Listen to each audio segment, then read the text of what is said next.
Strate intermédiaire. Je me suis perdu. Il faut absolument que je retrouve ma voix. La voix incroyablement posée du docteur Excami me guide jusqu'à la surface. Oui, vous avez pris contact avec votre Daimon. Maintenant, calmez-vous et respirez. On a tous fait des choses dont on n'est pas fiers. Je vous ai injecté une dose importante de morphine. Et voyez que Donald vous propose de tirer sur son joint. Ne vous inquiétez pas, ce désir que vous portez en vous est commun à chacun de nous. Il faut bien en passer par là afin d'exploser les murs de la prison mentale, n'est-ce pas? Le plus dur est passé, et maintenant la souffrance ne sera que béatitude. Il me sourit tendrement, son visage en éclos recouvre tout mon champ de vision. C'est tout de même traumatisant, arrive-je à murmurer. Ma voix a changé, injectée par les ruines d'une douleur terrifiante.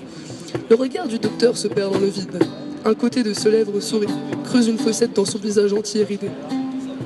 Ah oui, le traumatisme! Quand on reçoit d'un seul coup une énergie si puissante qu'on est incapable de l'absorber concrètement et correctement. Nous sommes alors ce que l'on appelle traumatisés, on tend peut-être vers une folie. Applique cela à l'échelle d'une société.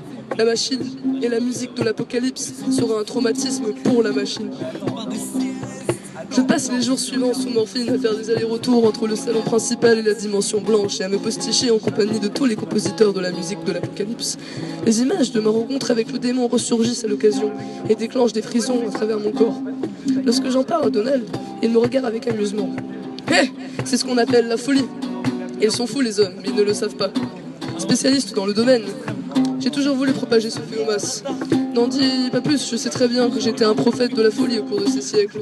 Plus de la haine, de la vénération. C'est cela avoir le pouvoir. Le pouvoir sur les masses. Mais mon désir est si grand, c'est incontrôlable. Dans le manoir, je marche à quatre pattes. La maison ne tarde pas à devenir aussi familière que ma poche et je commence à peiner pour imaginer ce qu'était la vie à l'extérieur. Le monde se concentre à l'intérieur de ces quatre murs, un univers de chaos. Il y a des gens dans la cuisine qui font à manger avec les invendus des marchés des environs. On gueule bienvenue dans la ZAD alors que je rentre pour me faire un thé. Un des cuisiniers enfonce son poing dans le mur pour y faire un trou. Ah parfait, nouveau casier de rangement effectué. Ils se tordent de rire et entassent des fruits et des légumes.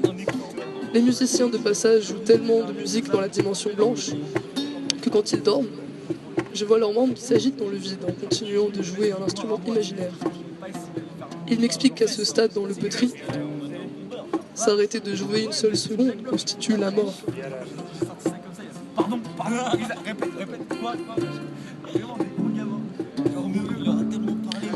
Dans n'importe quelle situation du poterie, nous sommes envahis par les informations, par les ondes qui circulent, par les émotions qui éclosent. Ces informations sont confrontées à un repère. Si la charge anxiogène se situe au-dessus de la charge acceptable, elle sera intégrée dans la conscience. Je serai simplement capable d'en jouir et d'augmenter une puissance. Pourtant, si les informations et les ondes sont trop puissantes pour ce que je suis capable d'absorber, sachant que je les absorbe quand même, alors elles seront englouties quelque part, car je suis incapable de les traiter par ma seule conscience. Si ces informations englouties ne sont pas transformées en rêves, alors toute ma vie, elles seront en moi, ces montagnes de traumatisme interne, ces déformations du réel, respirant par mes poumons jusqu'à l'extraction. Je me dis alors que pour pleinement vivre le poterie, il s'agit d'apprendre à être capable de recevoir n'importe quelles ondes, même les plus énervées, même celles de la musique de l'apocalypse. Je pense qu'en tant que sujet test, c'est cela l'éducation que m'offre l'Institut des recherches sonores, et je leur en suis reconnaissant. Pour les musiciens sous le sortilège des ondes primitives, la musique est le seul moyen pour ne pas saturer de toutes ces informations et ces émotions qui nous explosent à la gueule. La musique est une métamorphose des ondes, absorbée pour ensuite être purgée par le moyen divin de la musique. Et lorsqu'ils me disent qu'à ce stade dans le poterie, s'arrêter de jouer une seule seconde constitue la mort, ce n'est sûrement car ils sont devenus le transit même du poterie. Le poterie est égal trip, est égal voyage, et dans leur incapacité à l'exprimer physiquement par le son, par les vagues infinies des ondes sonores. En écho dans mes méditations, la porte du salon grince pour laisser rentrer la tempête qui se déchaîne en cette soirée brûlante. Isma rentre dans la pièce complètement trempée. Les chercheurs s'exclament de joie à sa vue puis retournent à leur occupation avec un large sourire sur leur visage.